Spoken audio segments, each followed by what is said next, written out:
বিতর্ক হয় কোনটা নিয়ে কি হয় সেটা আমি আসলে এগুলো ব্যাপারে ওয়াকিবহাল না, আমি জানিও না। তবে এই যে যে অ্যাওয়ার্ডটা প্রদান করে সেটা সুনাম তো বরাবরই আমরা শুনে আসছি, এবং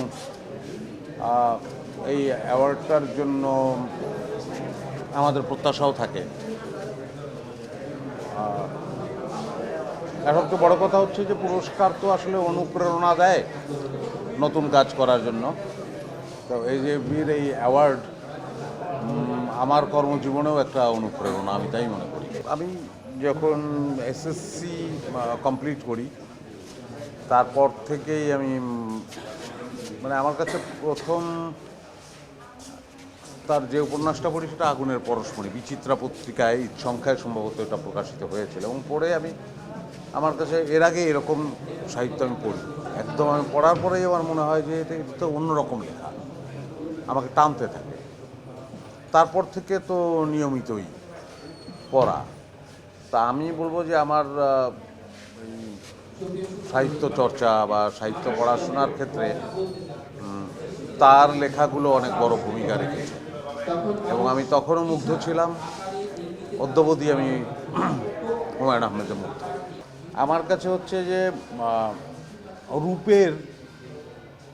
রূপ বিভিন্ন রকম, সকল রূপেরই তো সৌন্দর্য আছে, কিন্তু সকল রূপ সকলের চোখে আবার লাগে না।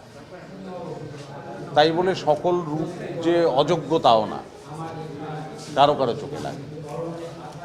কেউ ভীষণ একটা কালারফুল একটা জামা পরতে পছন্দ করে, সে ভীষণ কালার পছন্দ করে। আবার একজন সেটাকে মনে করে যে এটা একটু লাগছে, মানে আমরা যদি বলি খ্যাত লাগছে। কিন্তু আরেকজনের কাছে ওইটাই মনে হচ্ছে বাহ কি জল সুন্দর লাইটেড একটা ড্রেস। তো ব্যাপারটা এরকম। আমার অনেক ধরনের দর্শক আছে, তো অনেকেই ভালোবাসে, তো সকলের প্রতি আমার একটা শ্রদ্ধা আছে। আমার একটা চেষ্টা আছে। আমার নাটক আর সিনেমাকে গুলিয়ে ফেললেও একটা মুশকিল। যে বাজেটে নাটক হয় সে বাজেটে তো আসলে সিনেমা হবে না, এটা একটা কথা। তো সেই সীমাবদ্ধতাগুলো আছে, সেই সীমাবদ্ধতার মধ্যেই নাটককে এখনও আমরা ভালো করে করার চেষ্টাটা করছি, সততাটা রক্ষা করার চেষ্টা করছি। তো আমি হ্যাপি। এটা খুবই সুখের কথা। উৎসব যখন আমি দেখি, তো উৎসব দেখে আমার কাছে মনে হলো যে বাংলাদেশে অনেকদিন পরে একটা অন্যরকম সিনেমা, অন্যরকম ট্রিটমেন্টের সিনেমা। তারিমনুর সিনেমাটা যেভাবে বলেছেন, আমার কাছে মনে হয়েছে যে এইভাবে বলা সিনেমা বাংলাদেশে আমি আগে দেখি। সেই জায়গা থেকে আমার সিনেমাটা ব্যক্তিগতভাবে ভীষণ ভালো লাগে। তারপর তো বনলতা এক্সপ্রেসে নিজে যুক্ত হলাম,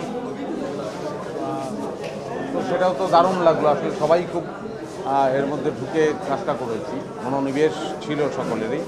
ব্যবসায়িক কাজটা খুব ভালো হয়েছে, এবং এরকম কাজ আরও প্রচুর হলে আমি বিশ্বাস করি দর্শকও প্রচুর দেখবে, কারণ দর্শক তো শেষ পর্যন্ত আমরা বুঝতে পারছি দর্শক দেখছে। জাহিদ ভাই আর আমরা দুজন একই দলের, নাট্যকেন্দ্রের,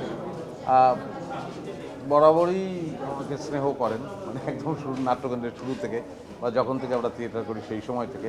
একজন অসাধারণ অভিনেতা, আমার খুব প্রিয় অভিনেতা উনি, এবং আমি সবসময় বলি যে ওনার মধ্যে একটা জাদু আছে। তো ওই দিন হচ্ছে ওনার আসলে বনলতা এক্সপ্রেসে আমার অ্যাক্টিং ওনার খুব ভালো লেগেছে। তো সেটা আমাকে হয়তো উনি জানানোর ট্রাই করছিলেন, কিন্তু আমি খেয়াল করিনি, ওই জন্য বকাঝকা করতেছিলেন। উৎসব দেখে জাহিদের সঙ্গে আমার আসলে কথা হয়, কিন্তু উৎসব আমি যখন দিচ্ছি আমার তানিমুরের সঙ্গে কথা হচ্ছে। মানে অনেক দিন পরে মানে দেখা তো হয় না আসলে, সিনেমাটা দেখার কারণেই তো আমি তো প্রথমেই আসলে বলে দিলাম যে জাহিদ হাসানের একটা ম্যাচ, সেটা খুব অন্য। আর ওই যে চরিত্রটা, সেই চরিত্রটা একদম শুরু থেকে শেষ পর্যন্ত যে টেনে নিয়ে যাওয়া, এবং শেষে যে ভেতরগত একটা বেদনা যেটা পুরোপুরি এবং প্রকাশ হচ্ছে না, এবং বেদনাটা এক ধরনের মেনে নেওয়া, এই যে সূক্ষ্ম অভিনয়টা, সেই জায়গাটা তো জাহিদ ভাই খুব দারুণ করে।